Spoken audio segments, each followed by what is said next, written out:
Hey, what's up, y'all? Welcome to the Top Flight Podcast. You know what it is. You know what we're here to do. Not in studio, but we're on screen today for a special episode midweek. We had to get on to talk about not only the CONCACAF Champions League, we're going to talk about the UEFA Champions League. That's what we do here at the Top Flight Podcast. We talk about, obviously, our team, Austin FC, and the best of world football. I got my GB here with the We're Austin TV hat, repping the green colors, mate. How you doing, B? Doing great, man. Midweek episode for you, all Champions League, like you said, bro. Hence the name, Top Flight Soccer. So, yeah, man, ready. Man, and you have at least something good to talk about with Chelsea. Unfortunately, with Austin FC, man, it's definitely a bit of a disaster there. What happened down in the it down disaster in paradise, I Just, guess you can say. yeah, I'm bro. gonna introduce Eric. Welcome, mate. The Top Flight Podcast stat and topic contributor. How you doing, mate? Doing great, guys. How you guys doing? I can't wait to get this. Let's get it. We got a lot to talk about. Definitely, we do got a lot to talk about, man. I also, before we get started, want to send a shout out to the sponsor, Guadalupe Cordova, a realtor here in Austin, Texas. If you have any questions, if you want to buy a home or sell your home, be sure to reach out to her. She's really good at what she does, and she will help you out to tell you what your options are and the best way to go. She also is doing some work with Area Sports Network, doing some articles for Austin FC, and they're actually pretty good. So you can check that out as well if you want to get down with that. Plugging in the website, we're austintv.com. Check it out. We got all of our videos on there.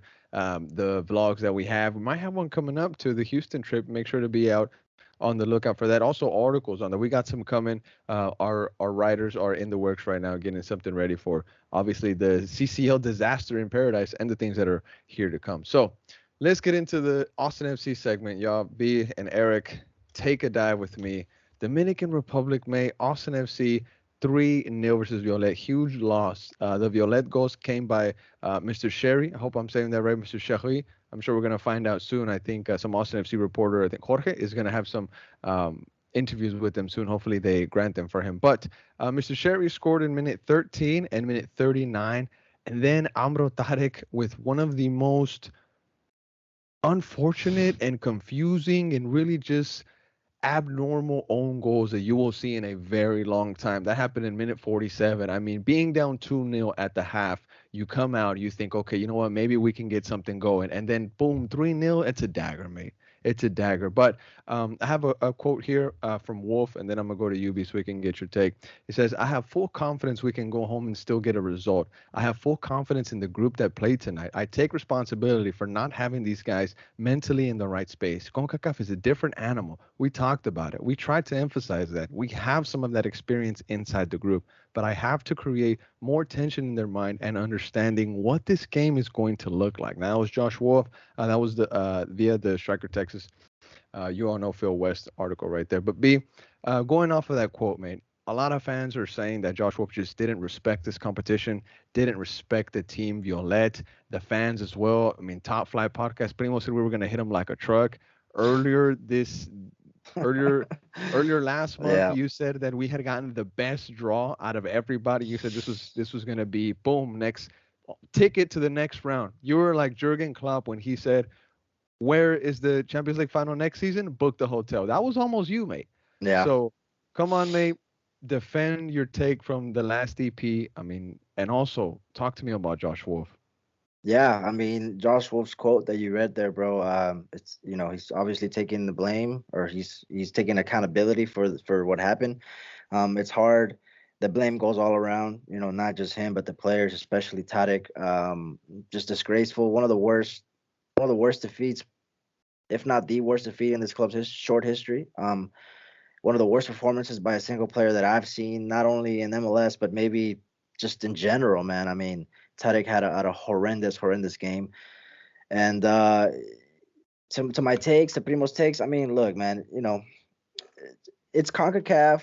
A lot of people, that have been, we're new as far as the club Austin FC into this competition. So maybe, we did kind of underestimate, myself, included, this team. And this team, they played their hearts out. This is their Super Bowl. This is like the biggest achievement if they were to win, and probably in those players' is careers. And they came out ready for war, and we did not. We came out and just, with our B team, and they took advantage of that and took care of business, man. But this is just horrible. I mean, I'm ready for the next game just to put this behind us, and yeah, just horrible, horrible. Before I go to Eric to get his kind of overall thoughts on this, B, I have one more question for you, bro. Yeah. Are we giving this Violet team a little bit too much credit for this win? Because our team just played embarrassing. Ethan Finley, he was on, he had an interview that aired on Fox Sports 1, and he, quote unquote, said it was an embarrassing performance. So even players on the field know that it was an embarrassing. I mean, clearly, Yeah. losing 3-0, you know that it was bad, right? But Ethan Finley, Yeah. one of the most serious guys in this team, obviously one of the most mature players in this club, saying that it was an embarrassing performance, just like that, point blank. So my question going on to that, are we giving them too much credit, or was the team just, quote unquote, bad, bro? Terrible. I mean, just Yeah. schoolboys, mate. I mean, look, man, the way they scored their goals, they used their pace. Those boys are fast, bro. They Yeah, they were were fast, very man. physical So players too, bro. physical Very, and fast. When you lack a little bit of quality and technicality in the game, you make up for it by being physical and strong and pace. I mean, pace, awards you a lot.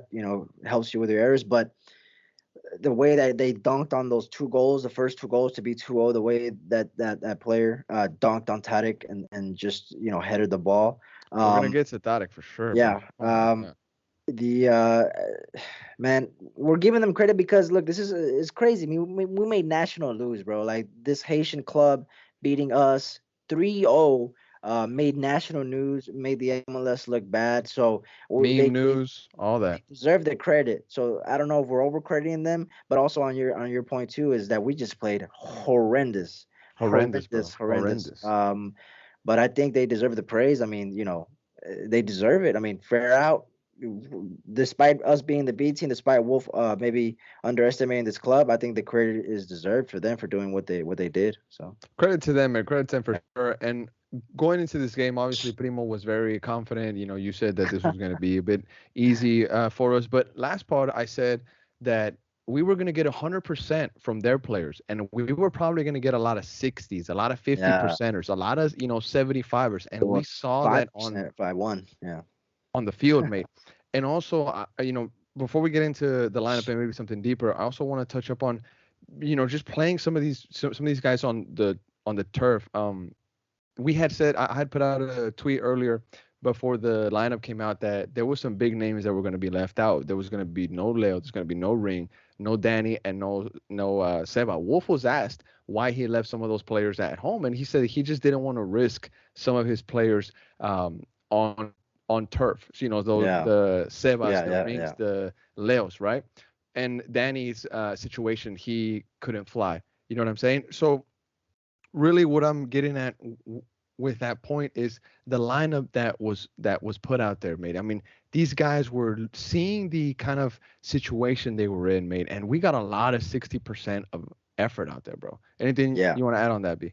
I mean, look, straight out B team. There's some people yesterday we had a space that's saying, maybe it was the B team, bro. I mean, straight up B team. Nehemiah center back too.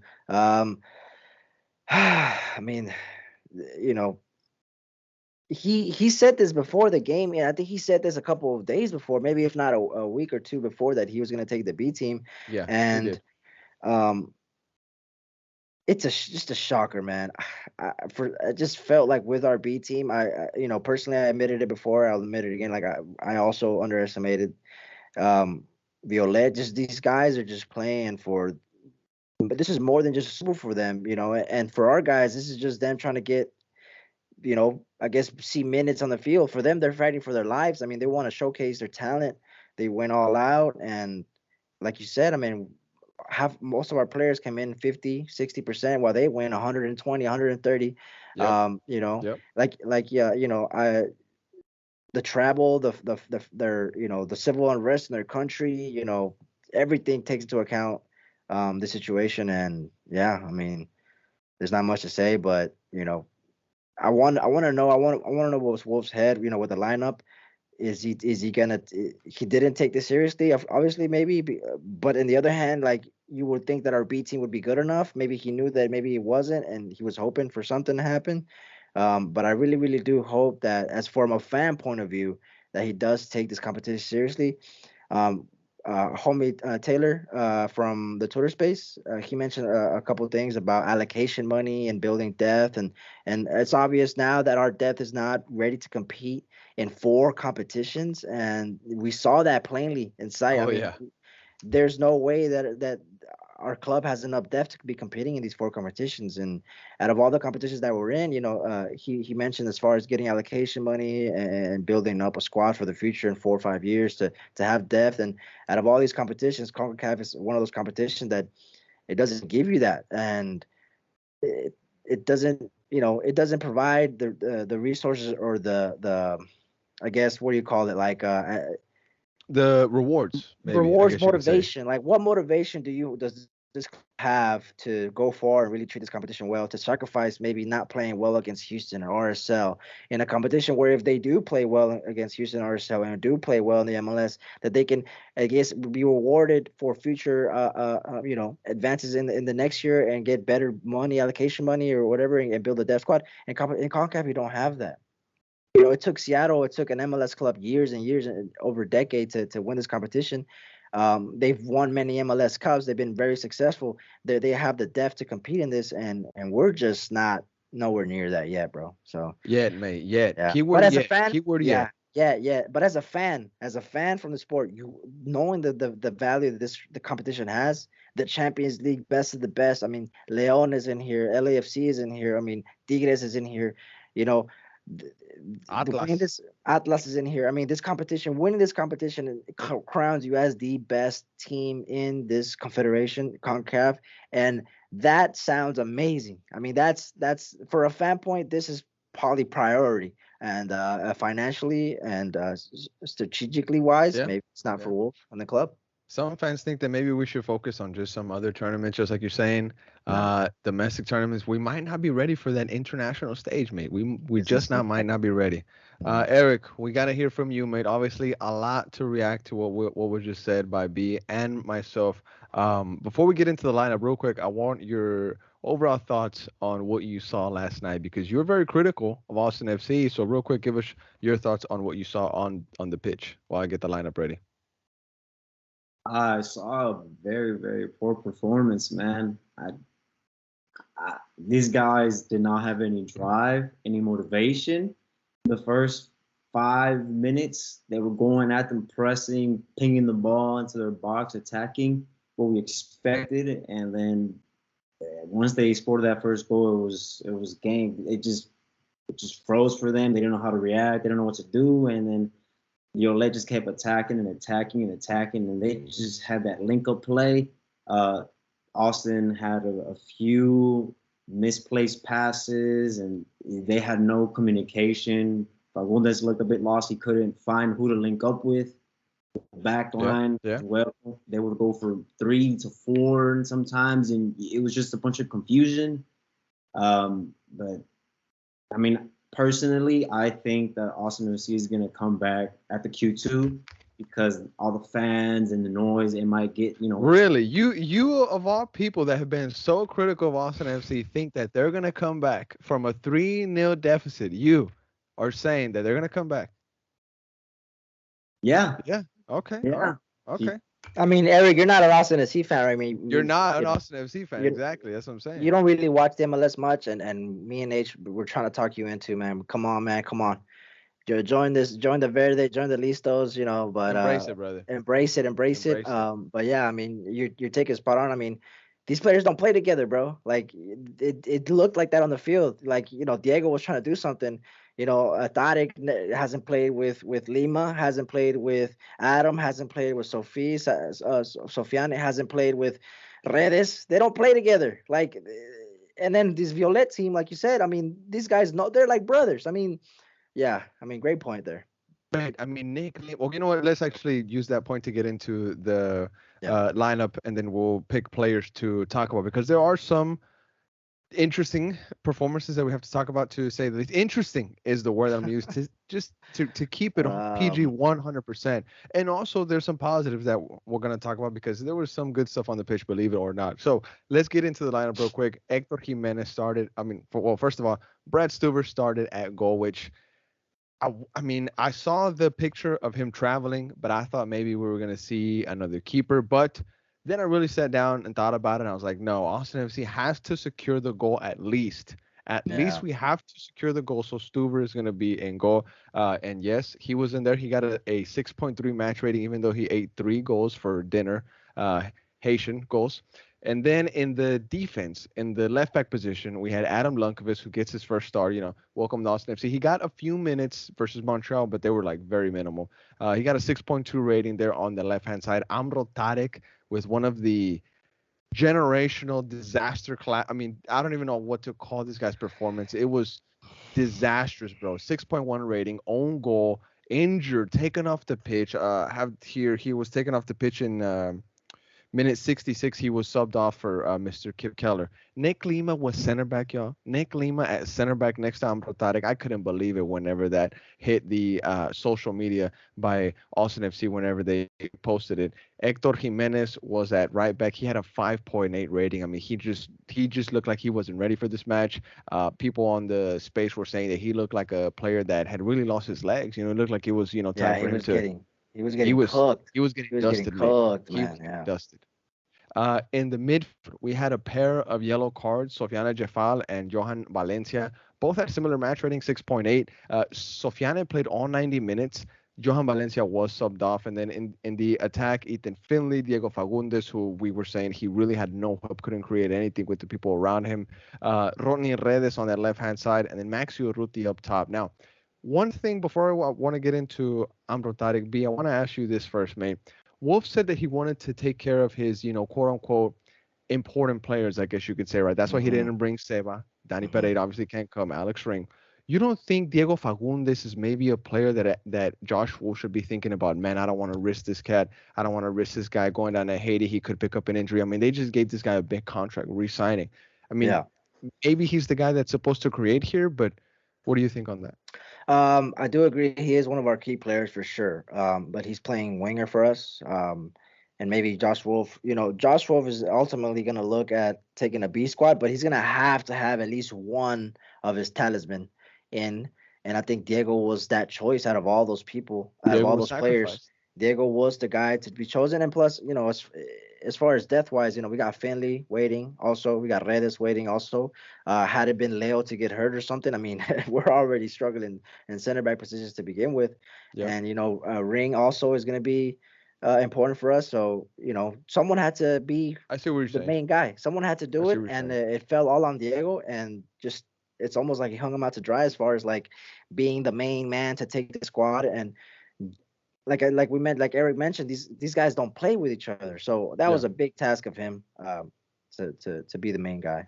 Now, last game versus Montreal, Josh Wolf, I think in the press conference, if I'm not mistaken, he said that he asked Diego Fagundes to do something different this game, and Diego went out there and Diego did it. And then Josh Wolf said that that's why he loves players like Diego, because you tell them to do something and you know that they will do it. That's he said something like that. It's not exactly what he said, but y'all can go check out Yeah. that uh press conference. Let's talk about Amro Tarek. We do got to go over his game. I have on here in my notes Amro Tarek, nightmare of a match. Thoughts on him? His man scored a brace. That's Mr. Sherry. He scored an own goal in the 47th minute, y'all. He went down and was later subbed off for injury. No clear indication on what happened. Minute 66, he was subbed on for Kip. What is your thoughts on Mr. Amro Tarek? Have here some stats for him. I mean, whenever he was on the pitch, he had 89% pass accuracy, bro. 92 touches on the ball. That's about it, man. Oh man, Three aerial duels, 1 out of 5. But even in the air, bro, he was getting dominated. Real quick, your bro, thoughts on him? this guy looked like some. He looked like some guy that just some average Joe. He did not look like a professional center back, bro. And that is his natural position as a center back. And you're what, 30 years? How old is he? 30 years old. He's been playing professional for over a decade. He's had some MLS experience, and he didn't do the one thing that maybe you're taught as a kid, and that's when you go for a cross. When you try to defend a cross, you attack the ball. You go for the ball. You see that you lock onto the ball and you just attack it. He just jumped straight up, just Yep. jumped straight up while Yep. the attacker ran and attacked the ball. I mean, you're a big dude. You attack the ball, you throw your shoulder. I mean, you go aggressive, and he just jumped as if just straight up, as if it just didn't make any sense. And then not only that first goal, but the second goal, a mirror copy of the just completely getting dunked on, and then the own goal was one of the most bizarre own goals that I've Bizarre. bizarre Completely because bizarre. Stewart makes a great save, right? Stewart makes a Mhm. great save, Mhm. and it falls on him, and it's almost like he's falling, but he's trying to kick the ball, but it just kicks it in the net. Like if you're falling, at least you would fall and like slide the ball out or something. But he kicks it, and it just, bro, this performance has been one of the worst performances that I can remember from individual player. Like It's probably, I unfortunate, mean, lad. it probably It's ever, unfortunate. man, ever. I It's can't. unfortunate. This is like I'm trying to think of any more other individual worst performances. Not only following this club, but MLS or any game that I've watched. Being a fan of the sport now, it's up there. That's maybe top three, maybe top two, maybe the worst of all time. I mean, Lord Carrier's vibes. I mean, just the word. I'm never gonna forget this moment, bro. I'm never Oh, gonna never, forget bro. this Never. performance. And Tarek, I'm always gonna have him like, man, from now on, if a player performs bad, I'm gonna put him to compare it to Tarek. But did he do as bad as Tarek in that one game? And I bet you it's gonna be a no. Now, last part B, I was very excited to see Tarek. I was saying that he was going to be Yes. the player that I was going to have a magnifying glass on. Yeah. Um, Yeah, we did. upon further investigation, I mean, some of his defending has to be called out. Eric, I'm going to get you in on this point next. I mean, if you can just whoever wants to go look at these highlights, they're the most probably fastest thing that you can pull up if you don't want to rewatch the whole game. But if you look at the highlights, you simply look at this guy's defending. It looks like he's 7 feet away from the defender, bro. He's 8 feet away. He's more than arm's length away from the defender when the ball is being crossed in. There's no way that he's going to get to that guy and even contest for the ball. And just like you said, B, he doesn't even attack the ball. He jumps straight up. Like it's just very confusing that at a pro level, this is the defending that we're seeing, especially on an international stage. And it's very concerning, bro. Very concerning because this was a guy that was brought in to help us with depth at center back level. And if this is what we're going to be seeing on the pitch, I mean, to all the people that, were calling out Kip, we're going to need Kip back, bro. We're going to Yeah, definitely need him back. for So, sure, bro.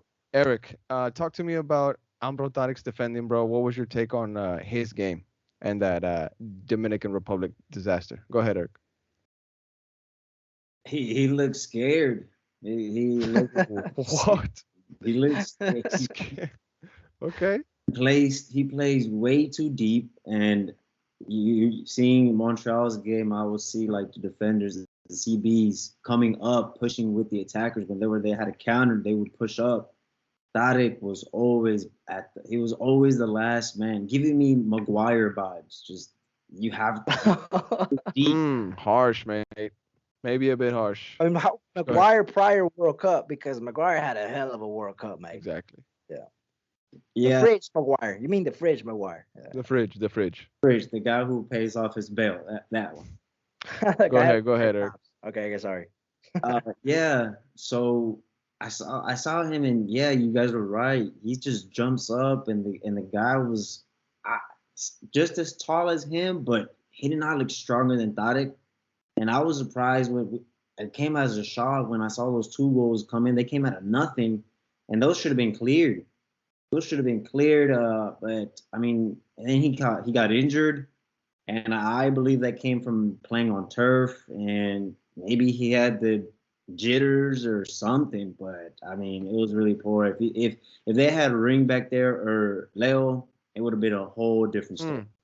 I'm looking at this replay of the second goal right now, and Hector Jimenez gives a signal, and Johan Valencia is obviously the guy that's backing him up right there. Johan Valencia doesn't pick up Hector Jimenez's signal that says, hey, this guy's running in. Number 10 lays off the ball to number 23. He's the one that crosses in the ball for the second goal, and nobody picks him up. Hector Jimenez makes a clear signal.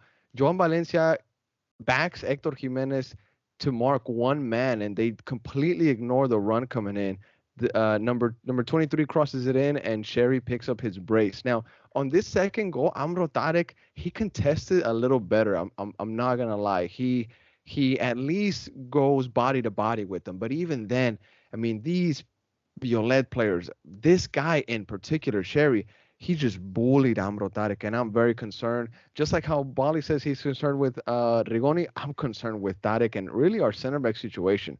Julio Cascante cannot come back soon enough, mates. Is there anything else we can add on Mr. Amro Tarek? B. I mean, I don't see him playing for us, unless. Hmm. Even It's, with our current situation. I mean, I think it's good. I think it's Leo, Ring, Kip, and Lima, and then him, bro. I mean, this performance was Lima and at center back, mate. Lima. as far as like the death row, right? If you have to Yes. put names under the center backs, you got Leo starting. You got Julio's injured.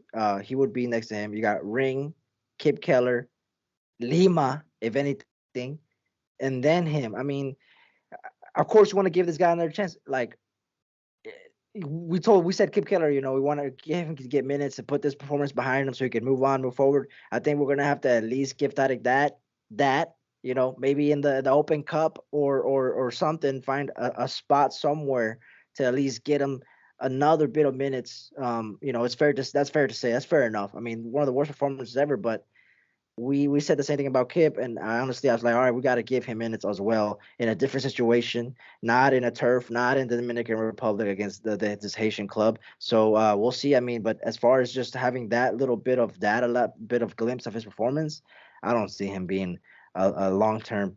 I mean, he's got 1 year contract, right? He's on a 1 year contract with an option for the second one. That there's no Ain't no way. That ain't no way, brother. Before we, go to the next topic, which is a bit more positive, I'm currently looking at the own goal, bro. The third goal, Amro Tarek scores against his own net, against his own keeper. And credit to Stuber, just like you had pointed out, B. He makes a great save. Those cat reflexes. That's what we expect from Stu. That's what he does. But Amro Tarek, bro. I mean, you can say, okay, maybe he slips, right? But I mean, how does this happen to a professional center back? I don't know. I mean, we had a big blunder mistake happen to Kip recently. I mean, I have to ask this question before we go on to the next topic. Who had a worse game, bro? Was it Kip Keller versus St. Louis, or was it Amro Tarek, bro? Tarek, 100%. Kip Keller, at least it's crazy. He was kind of fooled. Strad was calling for the ball. Yeah, he did get cooked up on the second, and on the first, maybe Stewart could do a little better, but just getting completely dunked on twice and then doing the most weirdest, most worst. I mean, Tarek for sure, bro. Tarek for sure. It's very, very interesting, bro, what's going on in the center back department for Austin FC right now. But Eric, who do you think had the worst game? I mean, sadly, they're Austin FC players. Of course, we're going to back both of these guys, but they both had terrible games. So who had the worst one? I'm going to say, Tarek. Tarek, even the Violet players were in shock that he scored on the goal. They like paused for a second and they were like, what's going on? They kept it real. Yeah, they kept it real. The guy that made Stewart make the save, when he saw the ball go in, bro, he like went down on the floor like he couldn't believe it. Like, oh my God. Yeah. I saw that, bro. Go ahead, Eric. But yeah, that had a very poor performance. Misplaced passes. Poor performances are kind of putting it nice, bro, honestly. Yeah. Horrendous. He had a terrible performance. Disgraceful. It was disgraceful. It was disgraceful. Yeah, it was.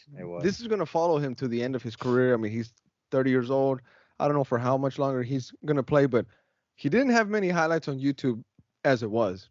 I'm sure this is going to be on YouTube for his future clubs to see. I mean, is he going to get that second-year contract option? I really doubt it, just like B said. But I want to go on to the next topic, y'all, and it's Sofiane Jeffal. I have on my notes some positives. Sofiane Jeffal looked good. What are your thoughts on him? He pings the ball into Ronnie Redes early on in the game to set him up for a great chance.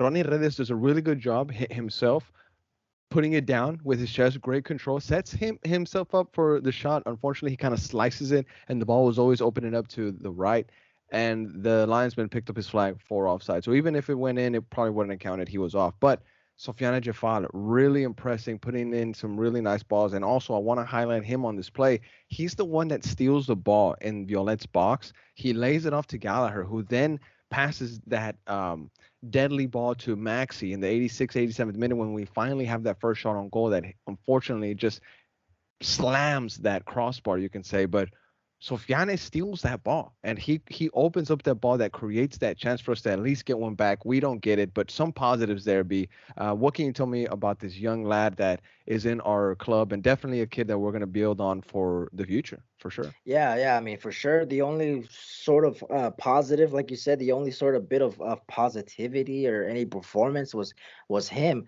That ball that you mentioned going to Redes. I mean, he had a couple of those, bro. I mean, he had like 2 or 3 of those. I mean, he looked great. I mean, the whole team looked horrendous, but as far as him being a new player to this club and first time seeing him, um, I think he did well, man. He seems to be being able to pin those long passes and apply pressure. And yeah, the only positive out of this game was definitely him, his performance. I'm excited. I honestly want to see more minutes of him. I mean, I want to see him play again. So hopefully we see him play again soon. Um, I'm pretty sure we're gonna come strong in the next return leg. So I don't know if he will start. But I definitely want to see more minutes of him. He definitely for sure. Most definitely, bro. He's one of those players that I know that we're gonna probably develop. I don't think that we're Yes. gonna get rid of this kid. I think he's gonna be here for the long haul, for the long run, and I'm very excited because, I mean, I'm not saying that our scouting department is the best. They obviously have flaws, but every now and then we get a gem. Yeah. Every I now and mean, then we get a gem, can't and I can't think hit them this all. kid Sofiane, yeah, can't hit them all. I think this kid Sofiane might be, quote unquote, one of the next, not Yeah. big things, but he's gonna be good for us, bro. Definitely Hopefully. young though, very young. Yeah. Some other things that I want to talk about, Mr. Sofiane Jafal, is of course some of his stats. I got here. He played 90 minutes, 89 touches on the ball, 91% pass accuracy. That's 72 passes out of 79. That's pretty good. One key pass. He had 5 long balls completed out of 9. One shot off target. The ground duels, he won 3 out of 7, and aerial duels, he won 1 out of 3. He lost possession 10 times, fouled 4 times. He fouled 4 times and he was fouled 2 times. One interception and one tackle by him. And his heat map is, in the midfield on that right hand side. And yeah, something to definitely be excited about for the future. Even in a poor game like this, we can find some positives in him. Eric, you have anything you want to add on him, bro? Sofiane. He played a great game. I mean, he's the only one that I saw on the pitch that was actually wanting I to fight. mean, yeah, kind of, Yeah. really, honestly. He's the only one who wanted to, at least try to get something out of the game. I don't think he's gonna show up in the home game, but I mean, for what his highlights for this game, it's something that Wolf I think is gonna look into, like for the other competitions that are gonna get played. He could slot in. So yeah, I think he did a great job. I mean, I don't know if there were some players that weren't trying because I saw a bunch of effort from guys like Ethan Finley. Yeah, Finley Bro, was. said it right there. Same time, bro. Yeah. Finley is a freaking journeyman. This guy is always boss hogging. He's always balling out. He's a true professional. Shout out to Ethan Finley. Somebody, well, there was like 2 or 3 people that were sending us DMs last night saying like, "Yo, Finley is on the space. Danny's on the space." So and so. So apparently there was a couple players that went on the Yeah, space Hector last was night, on even too. for a couple moments, but. I mean, honestly, I don't really care if they come on there or not. I'm not out there inviting them or really looking at if they come in or not. That space is for the fans, and if the players want to come in and listen on what the fans are saying, go ahead. But we're not out there like inviting these guys or anything like that. So the fact that they come on, whatever, bro. Sofiane though, beautiful, beautiful. Well, I wouldn't say beautiful, but performance to definitely Beautiful build on. ball. Beautiful Beautiful pass. ball. Thank you. Hey, there you go. Yeah. Beautiful, beautiful, Yeah. beautiful pass. We talked about Sofiane. I want to talk about the return leg at Q2 Stadium, definitely. Um, remontada? Can we come back? That's what I have here in 100%. my notes. Go ahead. 100% possible. 100% possible that I mean, Drusi, Leo, Ring at home, crowd buzzing. You know, uh, Fagu. Gallagher starting. I mean, full squad, full clip. with something to prove after being embarrassed, we can definitely turn this around, bro. You know, we were in the DR, different environment compared to Q2. These players, knowing that the turf and all that stuff, just everything against us. I mean, I'm not saying excuses. There's no excuses, but when those players see what atmosphere that Q2 has, is like, I'm sure that they will be shook. I mean, there's no way. I mean, Leo 100%, was shook. 100%. Leo was shook when Leo he was played. shook. Leo was shook. He, I he was was shook. shook by the performances. I I mean, was shook. yeah. I mean, these Haiti players, Haitian players. I'm sorry, Haitian players, right? They're gonna be shook, and I mean, all that pressure, and hopefully we can give it some. We need to score quickly. We gotta come off the gates Yes, on minute quickly. one Yes. quickly. Go as if it's minute 80 and we're down. We need to come in strong. And get a goal quickly, man. As fast as, I mean, we got to go all out, bro. And look, this is what I would do. For some strange reason, bro. I mean, like Primo was mentioning also, if we go all out on Tuesday, we got Houston coming up away, bro. Yes. It's just a bit of a dilemma. There's no way. There's just can't be any way that Wolf pulls out another rotated squad. If he does that, the fans are they're gonna be pissed, bro. So pissed if that Yeah, yeah. happens. So Well, the thing is, though, fans also have to understand that teams have to rotate. We don't have the yes, depth for these yes, many competitions, so fans have to understand that Josh Wolf has a very tough job right now. I mean, are yeah, we also forgetting that with the quote unquote sacking of Reina, Josh Wolf responsibilities increased. He now yeah, has to take on a role of Reina. Him and Sean Rubio split that role, yes, right? yeah, So Josh Wolf already has more stress pinged on him. Now he has to deal with Julio Cascante being injured. Amro Tarek might be injured. Kip Keller mentally, he might not be there. He did get minutes, but you know that you lost him there just for a little bit. His only center back that is 100% ready to go and is a natural center back is Leo Bison. He's trying yeah, Nick Lima. He's trying Alex Ringmate, right? yeah, This guy's job is not getting easier, and it's getting worse by the second for Josh Wolf. So what I have to ask, mate, in this part of this return leg part, right? We mhm. have to play RSL before the return leg. Away. RSL, that team has always gave us a hard time. Yes, Last season, before playoffs, we went over there. The high altitude always gets us. Those high altitude teams always give us a lesson, mate. We train for these games, but it's one thing training and it's another thing playing in these high altitudes. Now, are we going to rotate against RSL? What kind of team is going to go play against RSL? Is Juicy going to go play versus RSL? Danny Pereira, who is going to be on Tuesday available, 100% ready to go? Because we have to really think about if it's yeah, worth it going for the CCL and the MLS at the same time, bro. I think we have to sacrifice. Unfortunately, yes, unfortunately, fans have to sacrifice, just like Austin FC has to sacrifice as well. All right. yeah, And there was a lot of fans last night on that Twitter space that sounded like they didn't want to sacrifice anything. Unfortunately, in the position that we're in, we're going to have to sacrifice one of these competitions, y'all. Unfortunately. Thoughts on that? yeah. I mean, I could agree with you. We got a first hand look at our depth, and I agree, bro. Four competitions is crazy. Compared to what we have in the bench. It's a very tough predicament for Wolf. It's crazy because look, man, how the we went national news, bro. The embarrassment was crazy, and I have a feeling Wolf kind of maybe not expecting 3-0, but I think he's gonna want to set things right, and he's not gonna want this embarrassment not only on him but in the league as well. So I do personally believe that we will come out strong against Violet and turn it around and go through. Hopefully, right? But then that means, like you said, RSL. What do we take there? Damn, it's tough, bro. And this It's is just tough. two competitions. This is It's just just two. two. This is It's two just two. competitions. Leagues Cup comes Leagues Cup, later on. Thankfully, Leagues there's a Cup. pause. Thankfully, there's a Thankfully, there's a pause, pause. Oh, right? and there has to be And a then pause. there's There Open has to be Cup, a mate. pause. And Yeah, then there's Open Cup. and then there's Open Cup. So, I yeah, Reality is that we have a great starting 11, right? We have Drusi yeah, whenever he's there. We have Danny Pereira. But when it comes to rotating, mate, that's when we're starting to see issues and the beautiful painting, the beautiful mural that Austin FC is. Whenever you start to rotate, you start to see the cracks in this Yeah. beautiful painting. Well, I mean, in the perfect world, you start You know what strong I'm saying? against RSL. Yeah, you start Yeah. strong against Villette, and then you go strong against Houston. But like, come on, like, are you really like? Actually, bro, I mean, this might not be a hot take. I know this might Okay. sit well with some Austin fans, but Houston is a game that you can rotate against. Oh no, that's a Houston hot has been take, mate. poor.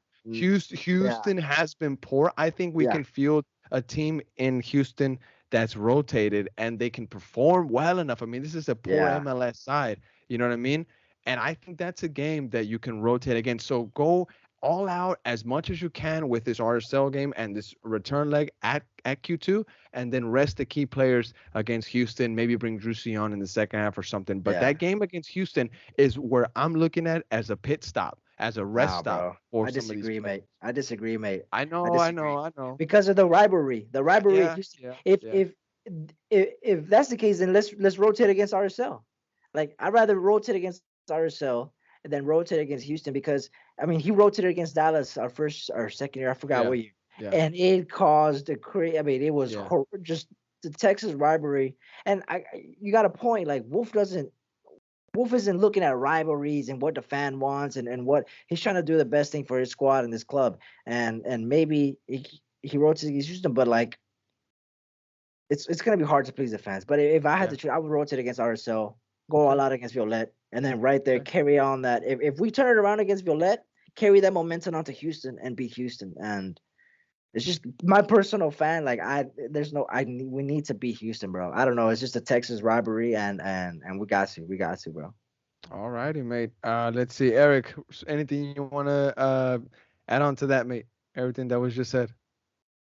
Yeah, Well, you guys got it all spot on. I think that these guys are gonna have to sacrifice something. remontada. Remontada. Okay. I think remontada because Violet, whenever the fans were singing and chanting, they got momentum. It was kind of flat for them, and they got that music. They got pumped. You guys are gonna pump up, the fans. They're gonna pump up the squad, and they're gonna feel that pressure. And to be honest with me, what I saw, they don't have any shots. They don't know how to shoot. Yeah, They're right. shooting wide. They like it was just poor shots or like really soft shots straight to Stewart. And I'm like, their only positive is aerial duels, and that's And their it. pace. Yeah, and I agree with you 100%, bro. Like, just the physicality and the pace, the headers, and then the own goal. I mean, yeah, I have a feeling. Look, we did predictions so far this season, bro. The beginning of the season, our predictions have been just shit, bro. Just have been fucking getting hit They've with a been truck. terrible. They've been terrible. They've been terrible, right? But I'm gonna do say this, man. I feel like we can definitely turn around Q2. If I see us nicking a goal early. I see us maybe nicking too early, and then finishing the job, bro. To be honest.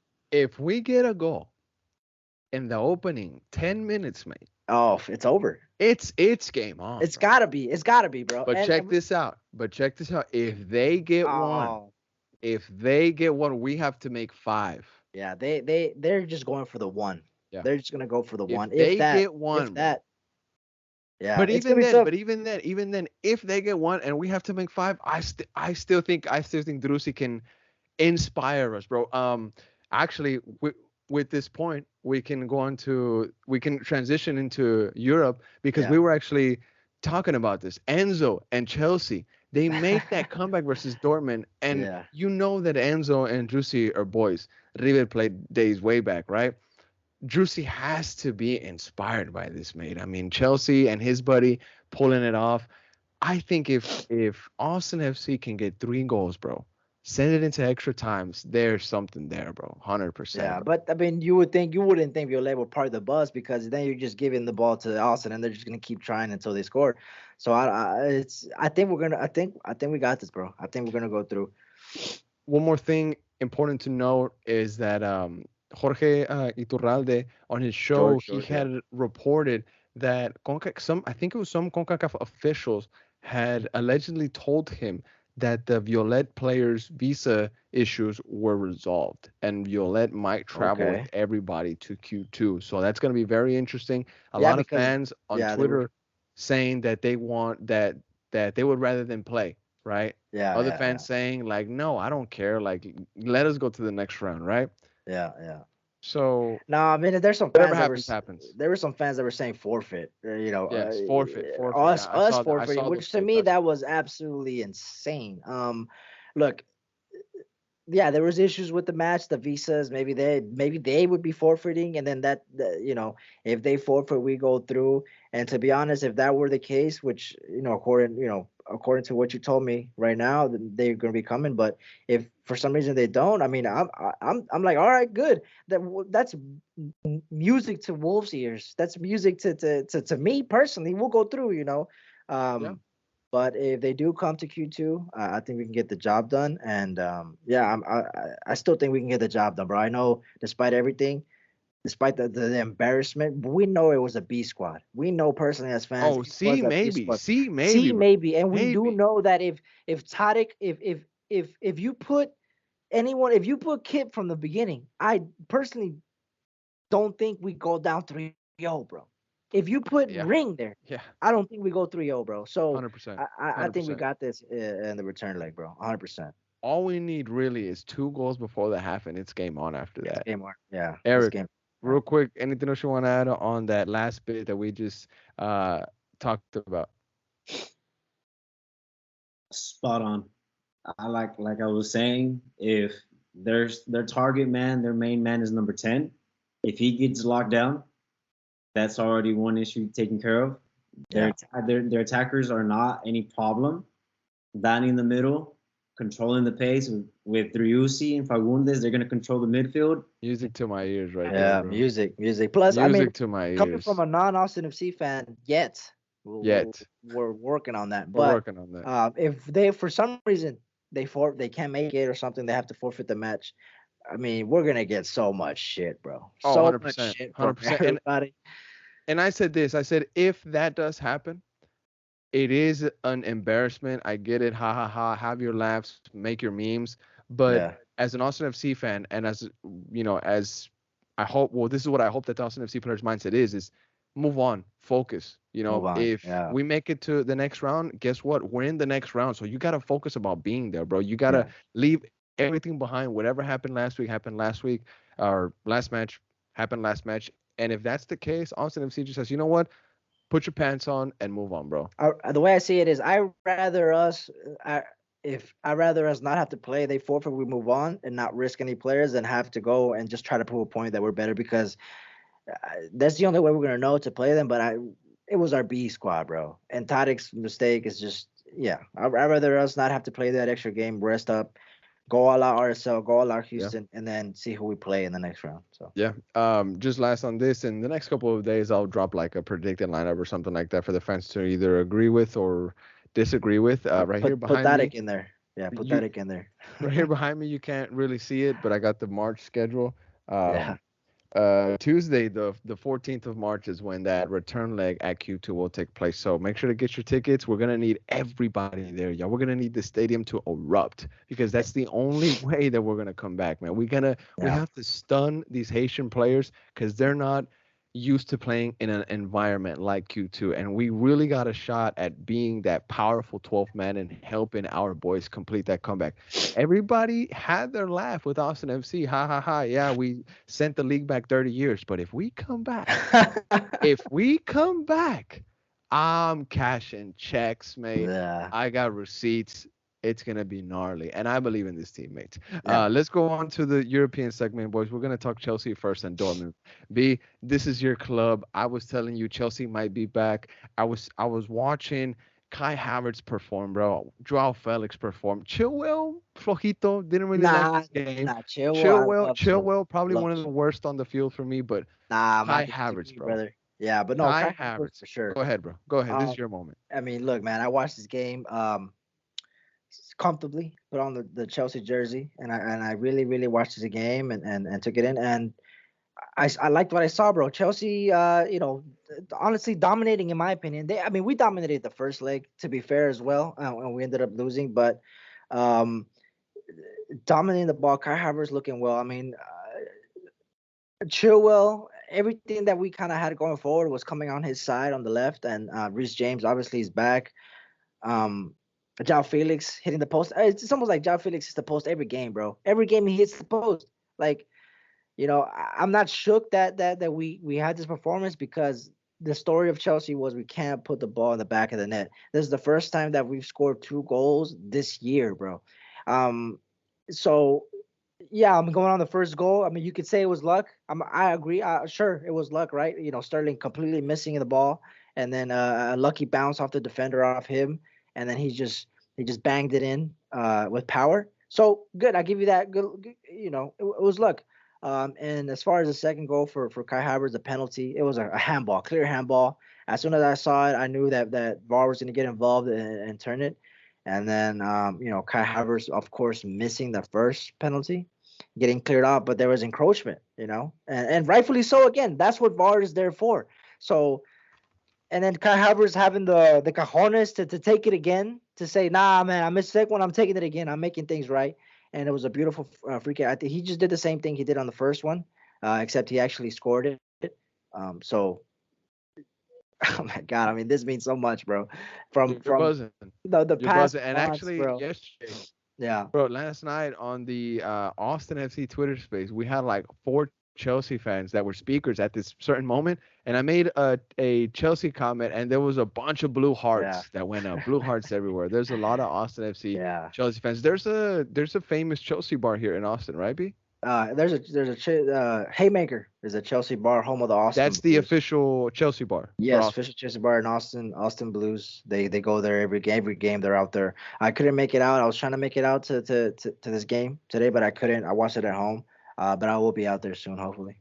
Interesting, B. Now, well, for me, it makes me happy that finally Chelsea is like bringing you joy, because here in Top Flight, we do these shows week in and week out, so we deal with each other's moods, and the fact that Chelsea finally put a smile on your face, mate. I mean, I wish Real Madrid would do the same, but hey, our job is coming up against Liverpool, and maybe that'll be different.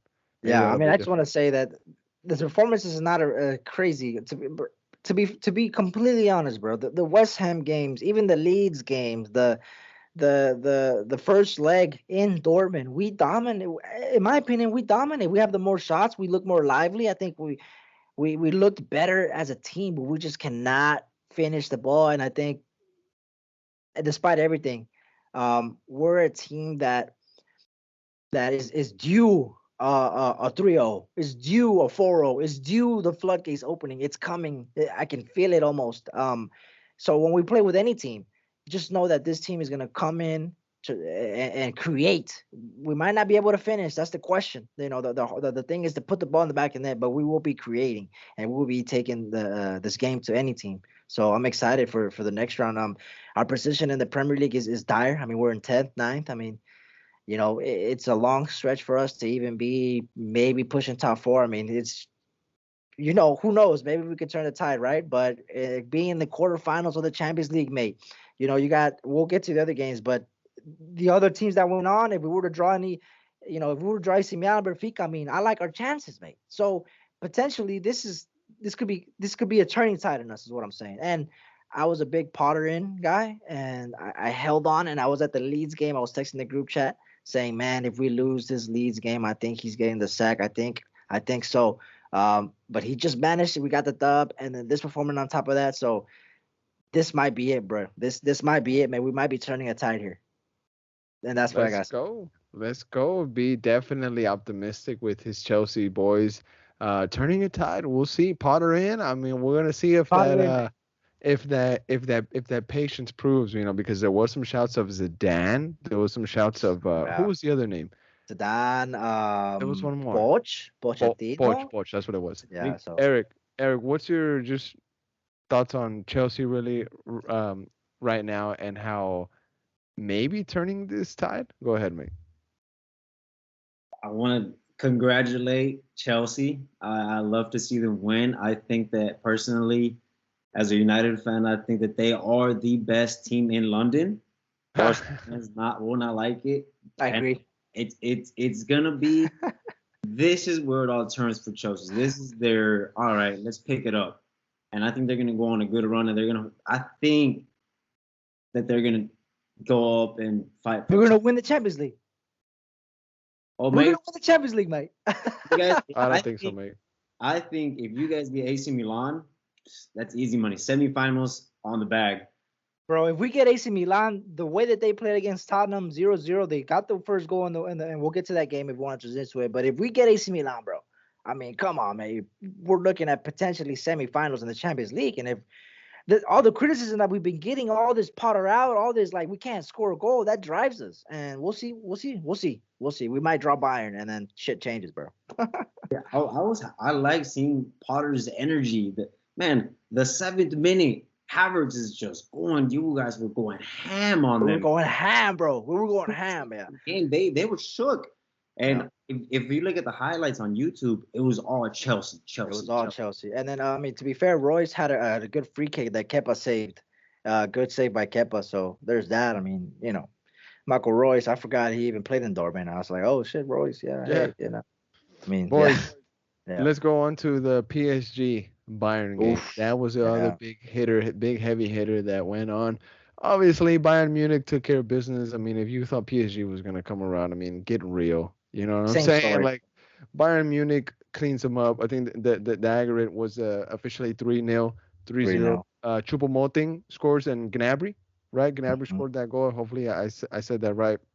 But Eric, your thoughts on what happened in that game? I mean, Messi crashing out of the Champions League again, mate. I love to say that. Your goat, no? No. My goat is Ronnie Redes. No, I'm talking. Go ahead, Eric. Go ahead, Eric. Yeah, I mean, like, you're talking about Messi. He hasn't failed to qualify for quarterfinals consecutively when he was at Barca, and he's already done it twice at PSG last season. Madrid, afuera. This time, Bayern owns Messi, in my opinion. He's taken that 8-2 loss that took that 1-0, this 2-0.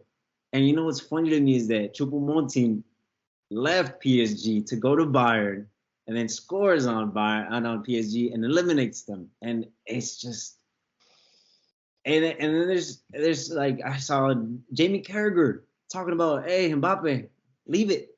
Go to Madrid. Go to Madrid.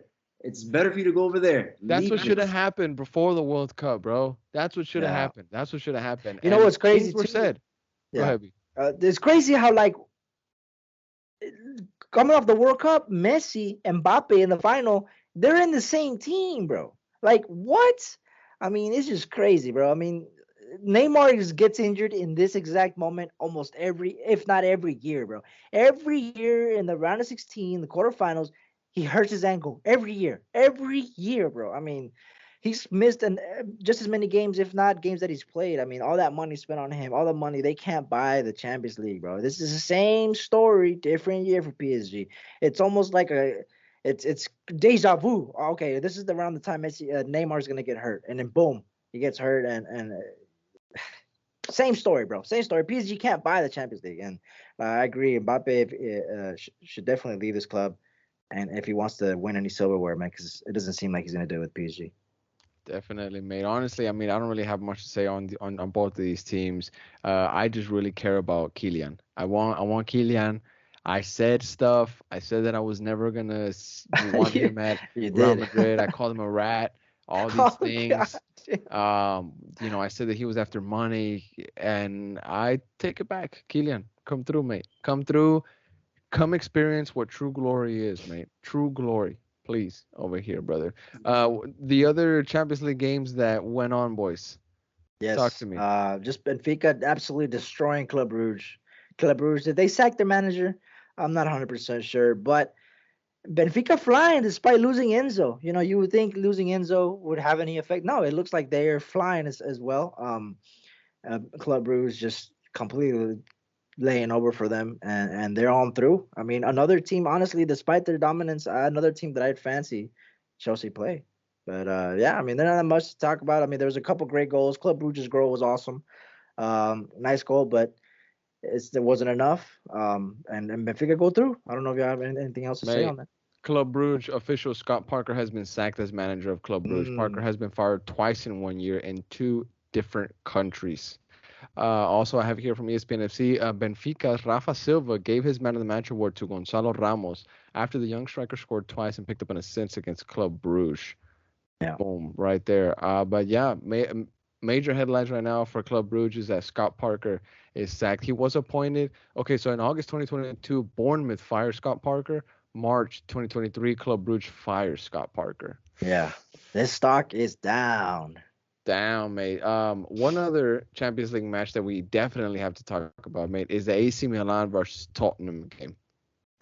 This is the history of the Tottenham. I mean, This game, bro, it was actually pretty damn good. Honestly, I'm not gonna lie. What I really liked about this game, bro, was the fact that what's his name, Brahim Diaz. Brahim Diaz got the goal, if I'm not mistaken. Oh no, oh, the first leg. I'm tripping. In the first leg, Yeah. first leg, that's whenever he got his goal. But Eric, I want to bring you in on this, mate. What was your thoughts on the AC Milan Tottenham 0-0, bro? It was a snooze fest. It was really I boring. thought it was alright, bro. The only thing that I would say that affected Tottenham was Romero getting a red card, like in the 60-something minute. If he would have not gotten a red card, it probably would have been a different game. But to me, the only thing that I saw that was eye-catching was, I mean, Spurs keeper had like 3 great saves. That and at a time, like the last 5-6 minutes of at a time, when they're back and forth, that was just like, whoa, what's gonna happen? Other than that, I mean, it just AC Milan was just, parking the bus, attacking when they could, and I mean, it was just another year with no trophies for Tottenham. Yeah, I mean, Kane had the chance at the death. I mean, in at a time header, the AC Milan keeper makes a great save, and then literally right there, counter attack, Origi hits the post. I mean, that was probably the most exciting part of the game. It was right there, the death. It could have gone either way. Kane could have scored it, tied it up to extra time. And Origi almost secures it for AC Milan. But this Tottenham side, I mean, they're just they lost to Wolves as well. I mean, this Tottenham side with Antonio Conte is just boring. Their style of play is just, it just sucks. I mean, come on, man. How much time is Conte, man? Is he gonna blame the players? He's gonna do his his antics, and I think I mean, this is the history of the Tottenham. I mean, and they're out. AC Milan are in. So this is the first time AC Milan has reached the quarterfinals in 11 years. So, they won the league and now they're in this position in the Champions League. So, great for them. I have here, bro. This is from 433. It says AC Milan have reached their first Champions League quarterfinals since 2012. The only player who was in their squad both times, of course, Zlatan Ibrahimovic, bro. Damn. Yeah, he was there. He was there in 2012. And then got him there in Jersey 2023, bro. Sick kids, by the way. Love those jerseys, bro. And then for the first time since 2011, 2012, AC Milan reached the quarterfinals of the Champions League, mate. Hey, we could be looking at the next matchup right here. Look at that. Oh, there it is right there. I'm down. I don't know if y'all would survive that, bro. Nah, I'm down, bro. Giroud. Hey, much respect to Giroud. Love Giroud, but nah. Giroud. Leao, mate. Yeah. Respect, bro. Let's see. Is there anything else we could touch up on the European segment, boys? I don't know, man. There's 4 teams games coming up.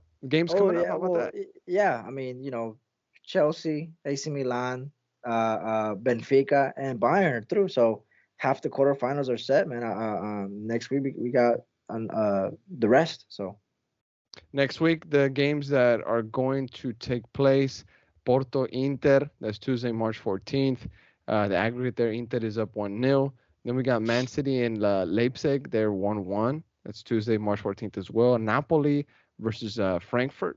Napoli is up 2-0 on that one. And then Madrid, Liverpool. Aggregate 5-2. They got to go to the Bernabeu, bro. That was Wednesday, March 15th at 3 p.m., bro. I'm going to be watching that one.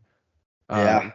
Liverpool, though. What? This is crazy. So Real Madrid's 41% favored to win. Extra time is 26%. Liverpool has 33% of chance of winning. That's crazy.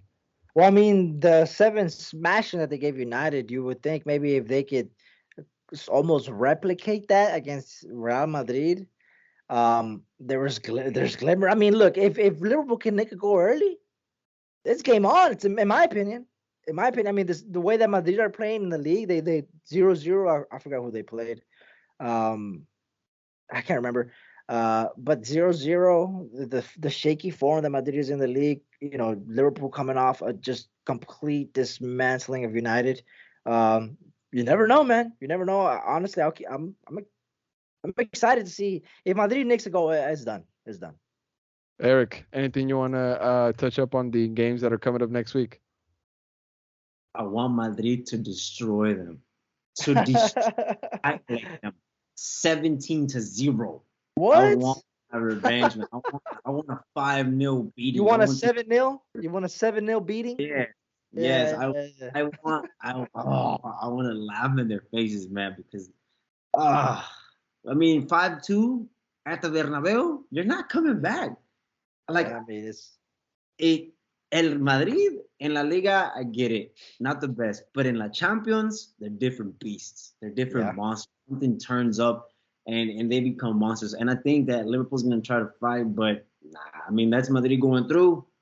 And but the away goals rule is gone, right? I mean, so if they score 1, that's 6-2. I mean, Liverpool's gonna have to score 4.